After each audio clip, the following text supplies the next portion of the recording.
I must be, I want to say that I appreciate with the chat, and people are typing in sometimes stuff. Whilst I'm online, I'm finding it difficult to deal with the chats, simultaneously. But afterwards, I did look through the chat and was able to respond to some of the questions. Last week, we had a whole discussion of I told the story of Rebuda Kolasher with a bris. When someone asked him, can you do a pidyon aben without a bris? And so people took that as a surprise. But I said, obviously, it was a strategy in that time, but certainly la halacha, you would be able to, if necessary, you do a bris. You do a pidyon aben, even if a bris wasn't made. So then comes up this question: what happens when, for some reason, the baby cannot have a bris now, because it's various medical conditions? What do you do about naming the baby? I remember my father, Allah Shalom, had a bris. He had occasionally, there's something called hypospadium, which means that there's a certain growth in that area which needs surgery, and you can't cut off too much skin because the surgeon needs it to repair when he'll do the operation. And once it was another bris, which was Brudi Stern, Allah Shalom, was the moil. So sometimes it can be you have to leave the bris for a few months, and it becomes a question: what do you do about giving a name? So what I have in front of you on the screen is from the Sefer Ziv Hashemis. This is written by Rabbi Shaya Zusha Wilhelm. So that's the name Ziv. The Rosh Hashanah is Shaya Zusha Wilhelm, and he's published a Sefer 7 times or more. So it's a popular Sefer. So the first chapter, in paragraph Hey, he writes, if the bris can't be done on time, there are different minhagim. Some will give the name, like you do Mishabech for a girl, you do Mishabech for the boy and give the name by Aliyah Torah. Some say that you should wait. You should give the name before the bris, because then it's not called an oral yet. And then others wait until the bris actually takes place, even if it's several weeks. Now, in the note below, which is not from Div Hashemus, I have this note: why do we give the name at a bris? Why don't we just do a mishaberach? What's the naming got to do with the bris? So we have that Avram was renamed. His new name Avraham was associated with the bris milah, and there are other reasons given. So we have the minhag of naming dafka by the bris, and so we have now, in the case it can't be done by the bris, or the bris is going to be delayed, and there becomes practical questions. The child needs to be, you need to make a birth certificate, etc., to register the baby, etc. So these are practical questions. So now he goes further in the second paragraph, in paragraph Vav. If there's a bechor and they need to make a pidyon aben, so some say you'll do the naming at the pidyon aben.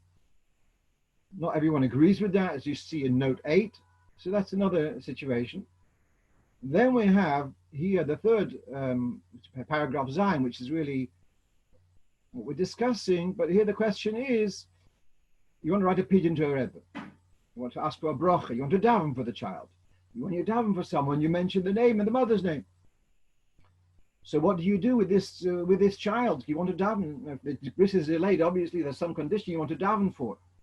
So he has here in footnote 9 a story with such a case that they with Rabbi Feinstein and someone else, Ozer of a Rebbe, who told them to give a name before the bris, and then he has a quote from Kfar Chabad that someone asked the Rebbe in such a situation, and the Rebbe said they should give a name to the child, and they should share it with him, but they should not publicize it until the bris.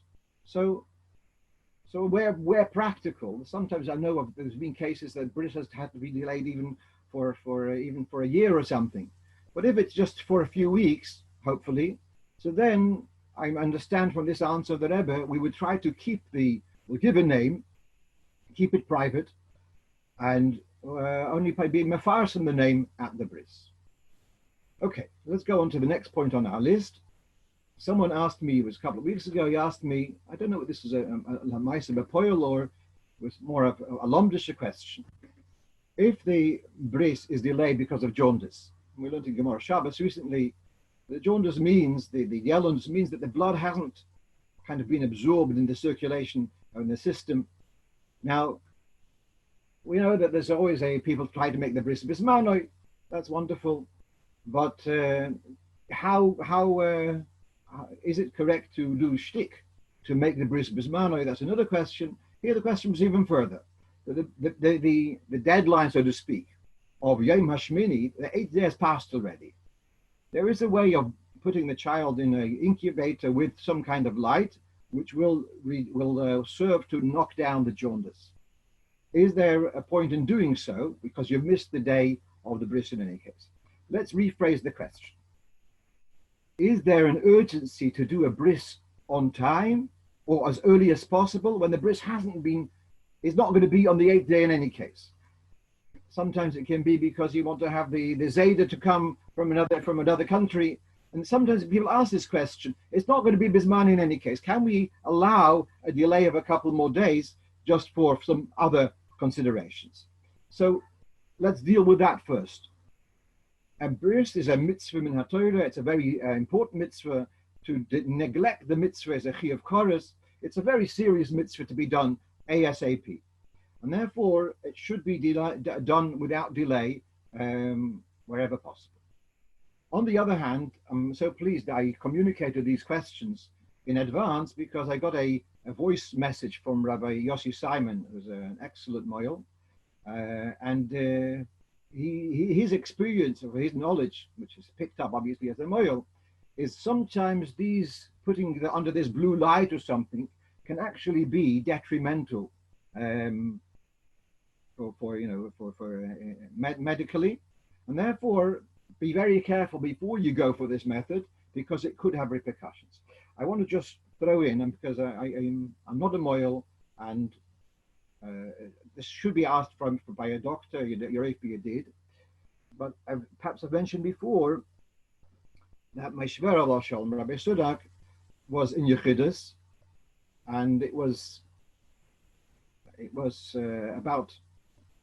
must have been about Toshin Lamed Gimel. And he was asking about certain birth control methods for a certain couple, and I guess in the community, who I don't know who it was.